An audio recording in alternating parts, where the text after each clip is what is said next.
I was running until I wasn't. My hospital stay would have cost nearly $48,000, even with insurance. But with VA, I'll pay zero. And VA is the best, most affordable healthcare in America for veterans like me. Knowing that my family is waiting at home and a surprise medical bill isn't, that's good for my heart. My service was then, my benefits are now. Get what you earned. Visit choose.va.gov. Not all veterans are eligible for the type or amount of benefits mentioned here. How do you feel when you switch to Geico and save on your car insurance? It's like going to work on one Thursday morning and thinking to yourself, just one more day until Friday. But then somebody in the elevator says, Happy Friday! Then you check your phone quickly and discover today is actually Friday. So yes, Happy Friday, random stranger in the elevator. Happy Friday indeed. Yep, switching and saving with Geico feels just like that. Get more with Geico.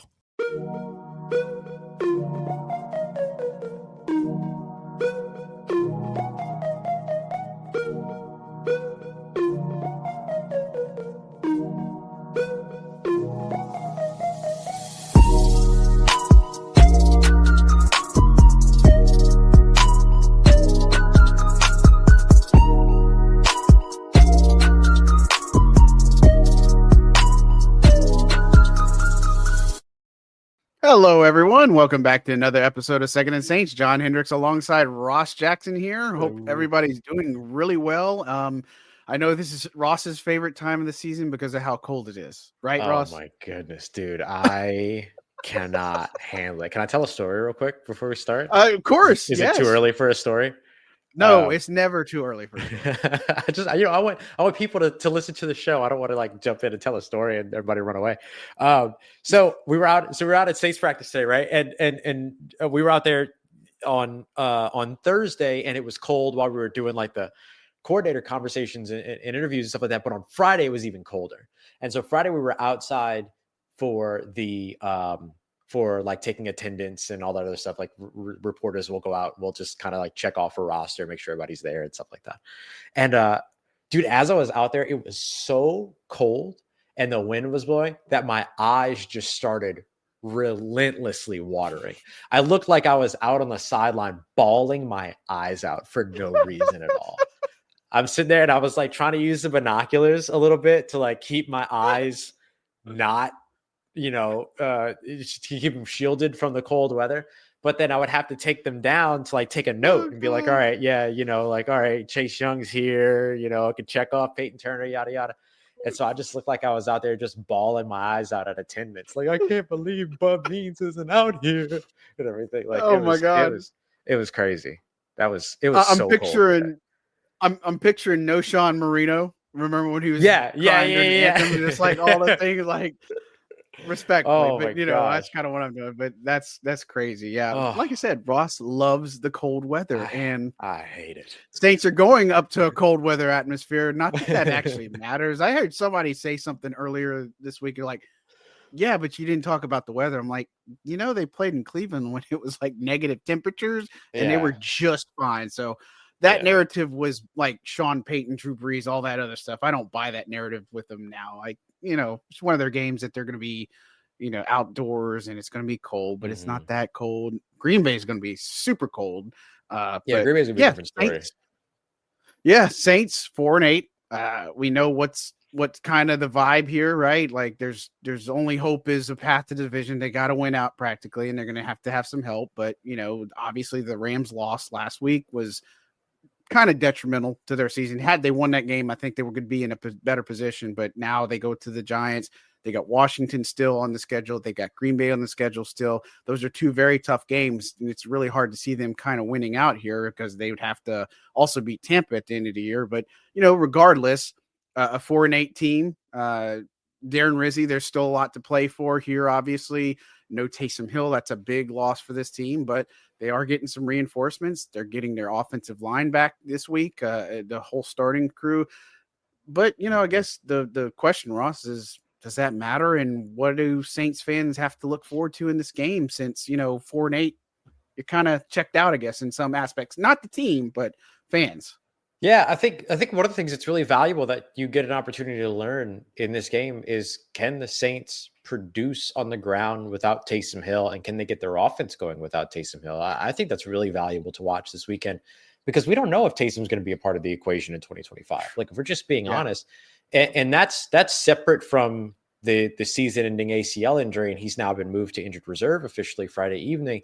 But separate from that is a whole new, potential coaching staff coming in, a whole new potential offense coming in. Like, there's a lot of reasons here to be invested in whether or not this team can figure things out without Taysom Hill. And so I think that that's one big thing that I'm going to be watching over the course of this weekend. And you know what? Alvin Kamara's 106 rushing yards away from his first ever 1,000-yard rushing season. That's pretty cool too, to be able to want to kind of stick around for and watch. So I think there's good stuff here. You're going to see some young players. Like, when you lose a guy like Taysom Hill, who is so uniquely eclectic and utilized all over the place, it's going to open up the opportunity for a lot of other young people, young guys, to step in and have bigger roles. You're probably going to see more Dallin Holker snaps. You're probably going to get to see Kendre Miller run the football quite a bit in this game. You're probably going to see guys like Rico Payton and others take, more special teams roles and things like that. Like, you're going to see a lot of that kind of ripple effect over the course of this week and really for the rest of the season. And so,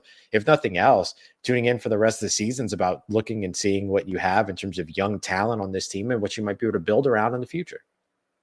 Yeah, and we've talked previously. I mean, even with Taysom's injury, you're talking about him not presumably being ready until September, October. That's just a 9-month trajectory. That's all I'm going off of. And could be earlier. Maybe he's superhuman. Maybe he's got some extra prayers on his side or something. I don't know. But, that's just like average. But, you're right. Like, I mean, he played so many roles for this team. I asked Clint Kubiak, how do you make up for, losing somebody like him? And he called him pretty much the heart and soul of the offense. And I mean, a lot of committee, it's going to be a committee approach that comes up here. And that's what's going to have to happen. And the different roles, punt protector, Ugo Amadi, Jordan Howden, those are guys who get those snaps. Jordan Mims presumably could get some kick return role, in that, or if he's in there, right? Like, that could be Jamal Williams, that could be Mason Tipton. I mean, there are people that are going to benefit from this. And in some aspects, you do get to see, those young guys kind of step up. I love the concept of Kendre Miller and Alvin Kamara trying to be that 1-2 punch. I'm not going to tell you it's like Jahmyr Gibbs and David Montgomery type stuff in Lions that have, but I'm interested to see how that dynamic works. But Alvin's been playing exceptionally well. Like, I think that's the biggest thing here is, if anything, if Kendre stays healthy, which again, if you didn't know about that whole situation, Ross broke the entire thing down and how that was kind of baloney that Kendre went to IR in the first place. But, look, you put it pat behind him. There's no doghouse for him. Darren Rizzi talking about a lot of this. But, again, you got this offensive line intact, and I think that's obviously a big focal point. Eric McCoy's going to be back. Lucas Patrick back from that ankle injury. Cesar Ruiz was a surprise. He was in the concussion protocol, but a full participant on Friday. He's tracking to play. He's got one little step, but he doesn't have an injury designation, so he's going to play. I mean, that's just kind of where we're at. So first time they're going to have their starting offenthing line like in forever, I guess, since week 3. Say. And look, the first couple snaps of week 3. Right, yeah. The third snap of week 3 is when they lost Eric McCoy. But, I think that's a big thing. And you got to see where this offensive line's at. You got to see so much to the future. And again, we've talked a lot and we will talk a lot about what this team needs in the future. But there's just so many question marks. So you're probably not going to have the next Taysom Hill on your roster. And at the same time, I don't think you find a player and say, oh, that's our next Taysom Hill. He's just 101. You don't replace him. I mean, like Clint Kubiak said, but still a lot to look at. Giants, obviously, they pose an interesting matchup, I guess, if you will, in the sense that Tyrone Tracy and Devin Singletary are really talented backs and kind of shoulder the load. And Malik Neighbors may not play in this game, kind of a late add on it. So, again, is as simple as going up to New York and putting the run game to use and saying number 4 Carr doesn't have to do much here, or do you think he's got to kind of balance it out? Yeah, I think you got to find a way to balance it out a little bit, but you definitely want to control this game on the ground.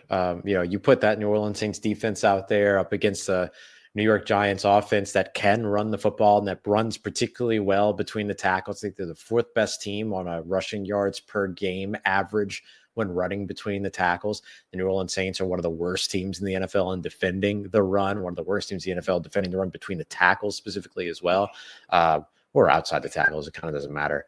But I think that that's something you want to make sure you keep that run game at bay. And the Saints defense, too, has given up some of the most 20-yard passing plays. I think they're tied for the most 40-plus yard passing plays given up as well with 10. I think there's 3 teams, if I remember correctly, tied at the top of that list. And so, you want to keep your offense on the field as best as you can in this game. And I think the run game has to travel, and the run game is going to have to do that. I think you're going to want to try to find some explosive moments and some home runs where you can in the passing game, because your best run defense could be your scoring offense by forcing the New York Giants to go to the air with Drew Lock. I almost said Derek Lock. With Drew Lock at quarterback.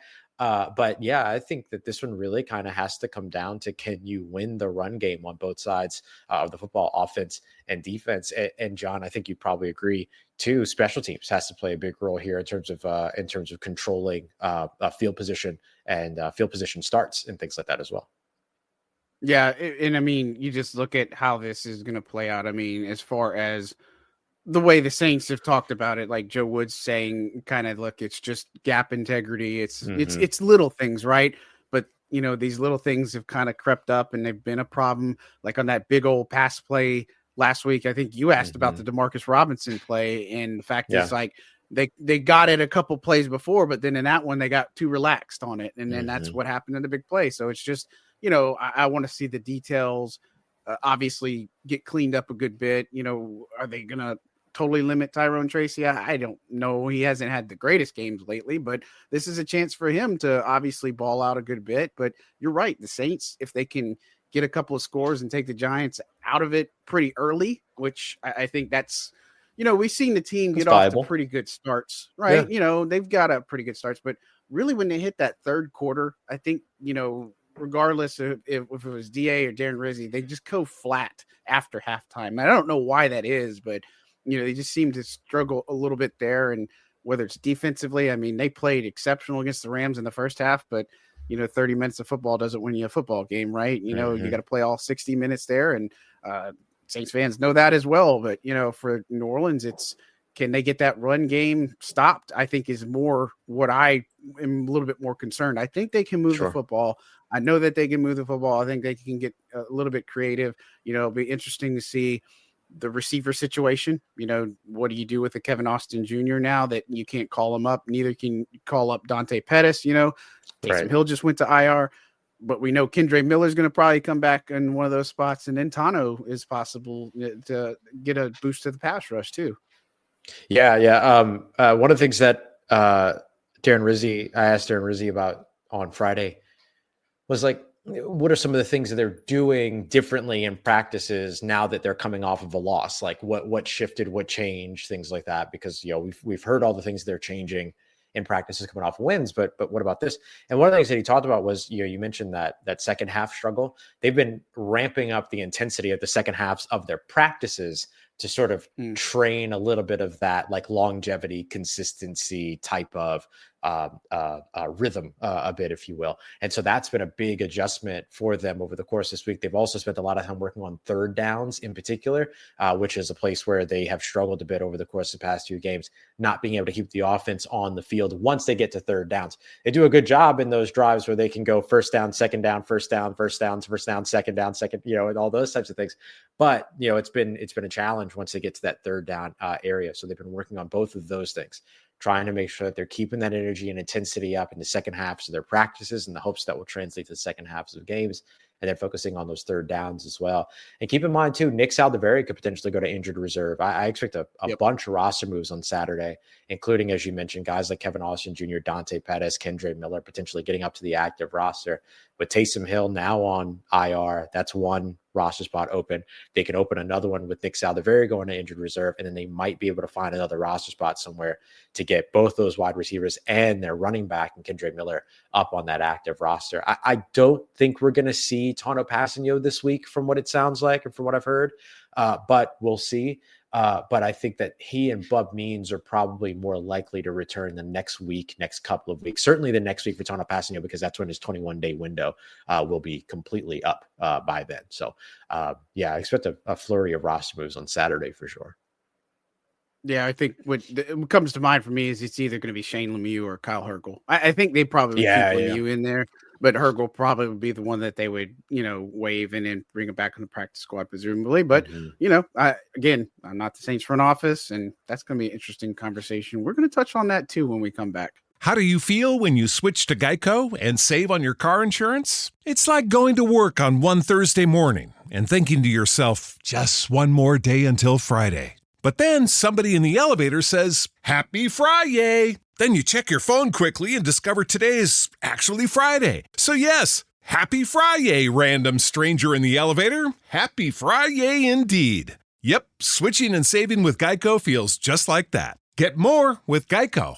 Hey folks, John Hendricks here, Second and Saints. Wanted to talk to you quickly about Underdog because it is the place to play if you're a sports fan looking to win money while watching sports. With over 5 million happy players and $2 billion won, Underdog makes it fun and easy to cash in on all your favorite athletes' performances. Compete against other players by just selecting higher or lower on 2 or more player stats, and you could win up to 1,000 times your money. So turn every touchdown into a win with Underdog. This season, Underdog is going to be running a special promo or bonus almost every single day, like profit boosts, discounts, or free picks. Plus, all new users get a free pick. You could win up to 1,000 times your money just by choosing higher or lower on player stats like passing yards, interceptions, touchdowns, and much more. Create entries with all football selections or mix and match across your favorite sports. Underdog puts the power to cash out in your hands. Now you can either keep riding with your entry or tap the Win Now button to cash out whenever you want. And with Underdog Rescues, you can get your money back and receive a promo if an early injury causes your entry to lose. With Underdog's Double Flex option, you can even take 2 L's and still have your entry to be a win. So go download the app today and use code Second Saints to get up to $1,000 in bonus cash instantly. That's code Second Saints. Now here comes the legal jargon. Must be 18 or older, 19 and older in Alabama and Nebraska, 19 and older in Colorado for some games, 21 and older in Massachusetts and Arizona, and present in the state where Underdog Fantasy operates. Terms apply. Void in Colorado. Concerned with your play? Call 1-800-GAMBLER or visit www.ncpgambling.org. Arizona, 1-800-NEXT-STEP, 1-800-639-8783, or text NEXT STEP to 53342. New York, call the 24/7 Hope line at 1-877-8-HOPE-NY or text HOPE-NY 467-369. Back here on Second and Saints, John Hendricks alongside Ross Jackson on that Underdog stuff. Make sure our Texas and California guys and gals, make sure you go over to Underdog and do that. And don't forget to hit that like, subscribe button, guys. Ross says we were going to break and kind of talking the front office is something I guess I put in there. I don't know if it's been a topic, but I don't think we're really that surprised about it. But, it coming out from ESPN's Jeremy Fowler talking about Mickey Loomis, it seems like he's going to be in place and like he's not going to go anywhere, right, for next offseason or anything like that. And I guess what is your thoughts on that? Because there's a lot of misinformation that's obviously going out there that, Facebook stop, you know what I mean? But, just talk about it. What are your thoughts, first of all? Yeah, I'm with you. It's not super surprising. Typically, when we see a general manager have a successful head coach leave, if they go to an internal candidate, they usually get an extra hiring cycle if that internal candidate doesn't work out. And that is usually done so that they can either go with another internal candidate or so they can go and find an external candidate to bring in, which seems pretty likely in this scenario for the Saints. So we'll see which way they end up going with all of it. But that's what I've always expected from Mickey Loomis. It's kind of like how you and I talked a bunch about how, yes, Dennis Allen was always going to get at least a little bit of 2024 because he needed to be given that second year with his quarterback. That's the custom in the NFL. And I know that it's easy for us to say, oh, well, they should move on because it's clearly not working. But when there are those customs in the NFL, they're typically there for a reason, yada, yada. And so I think that those things are, sometimes run paramount when they shouldn't in some cases, and in other cases are there and end up working out. And this could be a situation that works out. We'll see. I'm with you. I'm not surprised that this is going to happen. All this conversation around like, oh, he's in the will. None of that means anything. It doesn't mean that you can't be fired. It doesn't mean you can't be moved to another position. That's not what a will means. I don't know where anybody picked all this up, but it's not an actual factor in this conversation at all. But what it is a factor is the customs of the NFL. And typically a general manager will get another hiring cycle when an internal candidate doesn't work out. And so that's what he's going to get more than likely this offseason. Yeah, I mean, Loomis has been with the team since 2000. He's been a GM since 2002, right? Mm-hmm. And so, I mean, he's been doing this a long time. And look, I know when he feels like it's time to step away, he's going to step away. You know what I mean? Mm-hmm. I think that's just kind of where it is. And for this team, you know, they're not stripping it down. They're not doing a rebuild. They're calling it a retool. That's kind of the language they've used a long time ago, which basically means, you know, we'll try to get enough talent here to be able to compete for a division that kind of sucks, I guess. And I'm just paraphrasing. Like I could say that more respectfully, but it also comes down to like what they actually can and can't do, right? I'm not trying to be like, I'm not trying to be rude when I say this, but like I admire the language of like, oh yeah, no, we're not going to tear it down, we're not going to rebuild and all those other things. But the reality is that they can't. Like they don't have the choice to tear it down and rebuild. They can't do that because of the salary cap situation. So while it's commendable that the idea is we're not going to tear down, we're not going to rebuild and all those kinds of things, it's also like worth recognizing the reality of the situation, which is like they kind of don't have any choice but to try to keep together what they can and try to compete in 2025 before they're actually able to kind of get out of that situation and start seeing what's ahead of them. Yeah, and look, we got a lot to talk about in this offseason. We've kind of touched on it briefly, but Ryan Ramczyk's contract, that's going to be something that, I mean, I don't think he's ever going to play football. We know, we said that even last year, but you know, it's just, but you know, they could do a James Hurst type thing where his base salary goes down, but they still got to pay him money. You know, what happens with Derek Carr? What happens with Taysom Hill? Like there's all these contracts that you got to figure out. You know, Cam Jordan, obviously he can't come back on his price tag. You know, I mean, that's just stuff and conversations that they're going to have. And, you know, again, there's no guarantees based on who the next head coach is for this team that, you know, a lot of these players that are in the building, they want to keep those guys. You know, you usually want to bring your guys into the fold. And look, I just think that, you know, when going back to when they promoted DA, I mean, you touched on it, I think, a couple of days ago, but the when DA was coaching and they had Chris Richard and Ryan Nielsen as the co-defensive coordinators. And it's just something about when you're, you know, going on the same level as these guys and then get promoted and you're above them all of a sudden, it's obviously going to cause friction, all this other stuff. But, you know, again, it remains to be seen who they're going to go for. But I believe that Mickey Loomis is going to be the one that does it. I know Kai Harley is another one that he's got a bump in title. He's more of your financial guy. Jeff Ireland's more of your draft guy, but Jeff Ireland could potentially be that. I expect Jeff Ireland to get some looks in this offseason too for some of these GM spots. But, you know, there's a multitude of things that could happen with this team. And, you know, I think Saints fans should keep an open mind, but when it comes to Mickey Loomis, I don't think that's going to change. Yeah, no, I'm 100% with you there. And Kai Harley's going to get looks this offseason, I'm sure, and everything like that, like just like he did last year. There's going to be a lot of those opportunities. And so there could be some moving, shuffling, changing around in the front office one way or another. And so it's going to be a really interesting offseason for exactly that. And look, I think that like some of that could potentially bring on some new, you know, ways of approaches and looking at things, right? I mean, if you're bringing in a new head coach, you might bring in a new system. That coach might need a different kind of mold of player than what the Saints are usually accustomed to going after. And so like, there's a lot of this stuff that's going to change. It's going to be a very, very different offseason here in 2025. And I'm kind of excited about it. Like it's one of those ones where it's like, man, like so much could be different, you know, by the time that we get to, well, hopefully things are a lot different for this team next year at this point than where they are now, right? Like you'd like them to be healthier. They would love to be competing for a playoff spot as opposed to competing to stay alive and all these other things. Like obviously they want things to be different too. But I mean, things could change really rapidly over the course of the offseason in terms of what this team looks like and what its future shape is. Yeah, and just don't be behind the eight ball. I mean, I think that's the biggest thing. But yeah, you know, and they got a tough schedule next year. I mean, they're going to have to play the Bills. They're going to have to play the Dolphins. They've got the NFC West. I mean, there's a lot of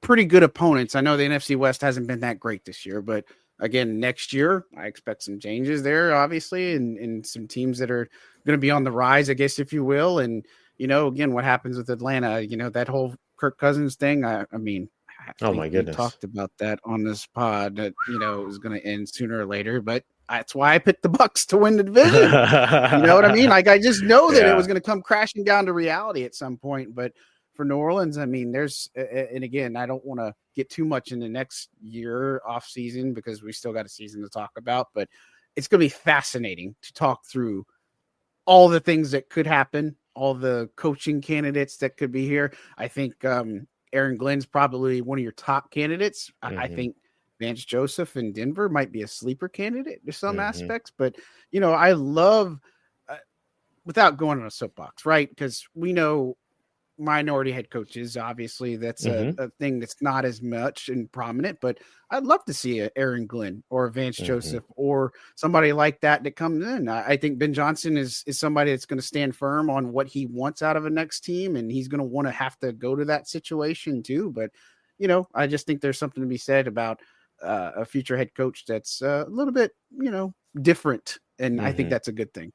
Yeah, absolutely. I mean, look, you're always looking for diversity of ideas, diversity of approaches, and everything like that. And I think you're going to get that with guys, especially people that are familiar with New Orleans. Like that's going to be appealing to this coaching search, right? Guys that are going to be able to come in and reflect the community of the city and everything. And Vance Joseph is from New Orleans. Aaron Glenn, of course, has been here in New Orleans before. They know how to do that.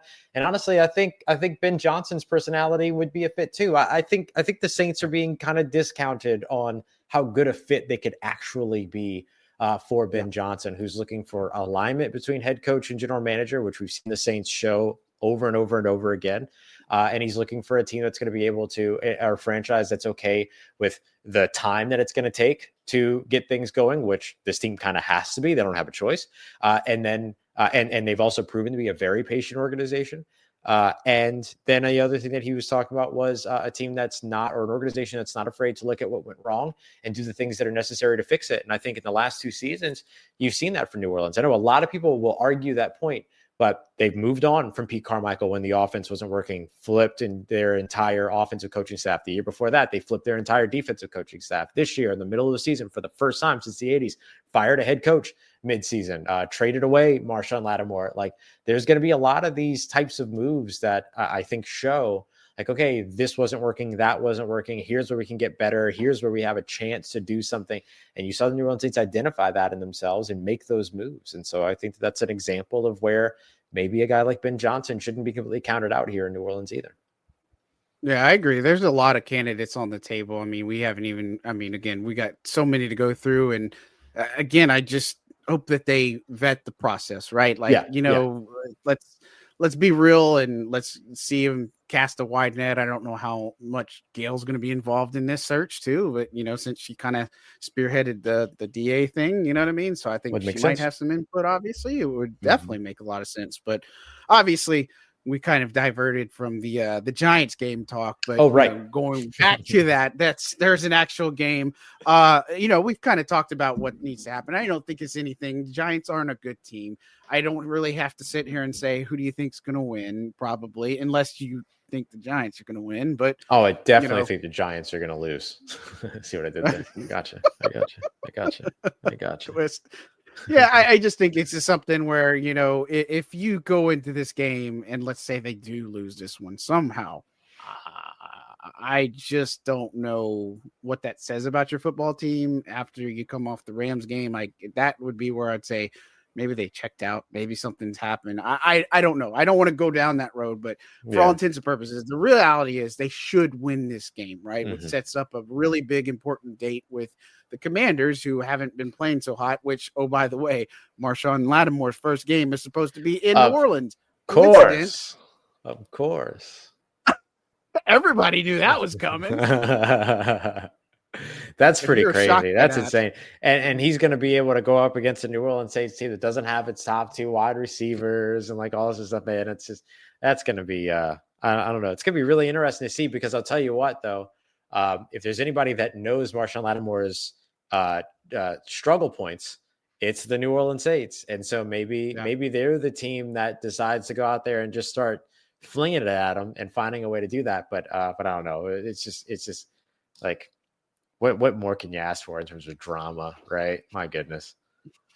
Yeah, Carr wasn't afraid to throw at him in training camp. You know, I don't True. say it was always great, but like, I mean, they're going to throw at him, I'm sure. But you know, it sets up a interesting storyline there with and then the whole Jaden Daniels coming back here, you know, LSU guy and stuff. But again, you know, they should win. Sets them up next week. I don't know. We'd also get the John Ridgeway revenge game, by the way. Let's not forget. Let's go. John Ridgeway go. Another block field goal. Hey, you never know. He could sack Jaden Daniels or something. Who knows? And Chase Young. There's a lot of history between these two teams. Goodness. Like, it took us that long to get to Chase Young. Yeah. And look, if Khalil Hudson was still on the roster, that would have been another one too. But, you know, he's balling in Cleveland like he should. But I mean, do you think this is a blowout? Let's go there. Do you think this is a game where they have firm control, play all 4 quarters, all of the things that they have had problems with in their consistencies, like pre-snap, you know, substitutions? Do you think that all gets fixed in this game? That'd probably be the more important question. Yeah, I don't think it will be, but boy, is that what they need, right? Like, to show that.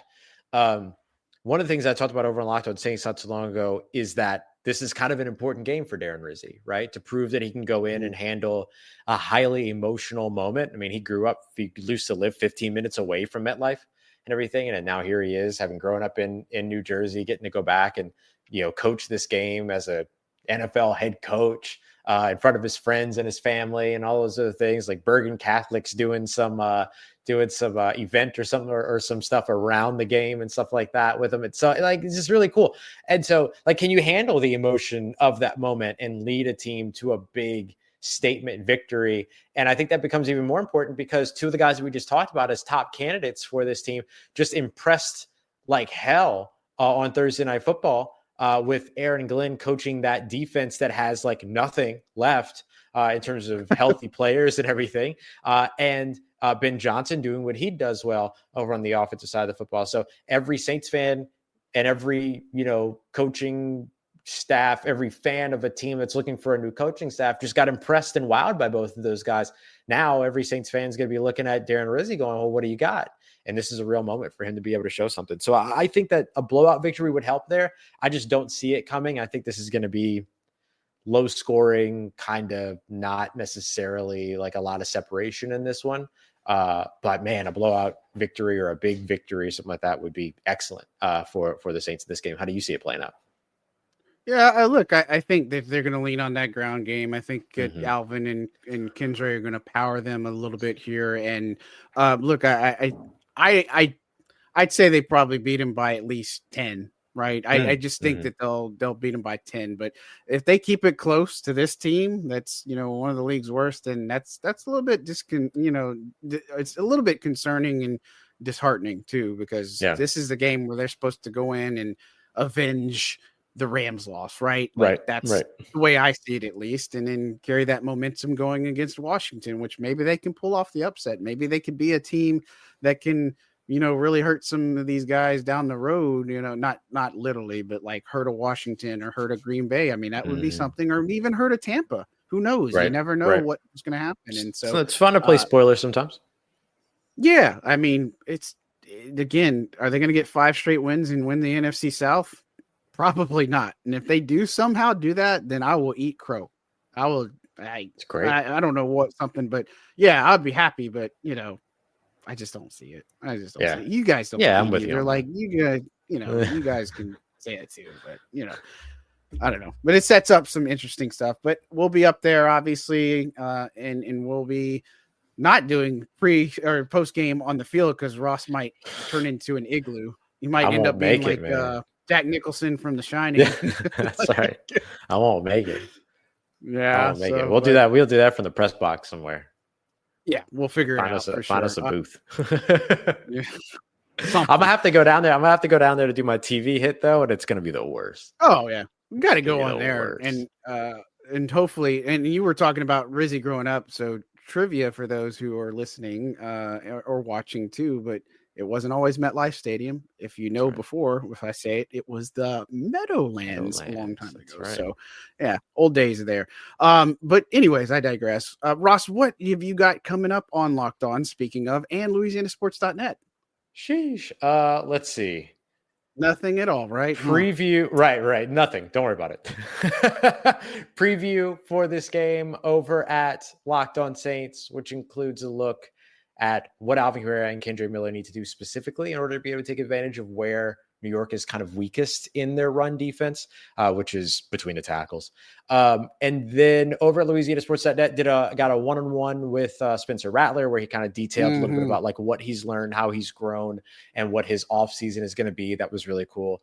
And then I have another feature coming out on Saturday as well. Updates on Taysom Hill, all this other stuff is all in there and over there as well. So you can find all of that over at Locked On Saints as well as at LouisianaSports.net. John, what you got over at Saints News Network?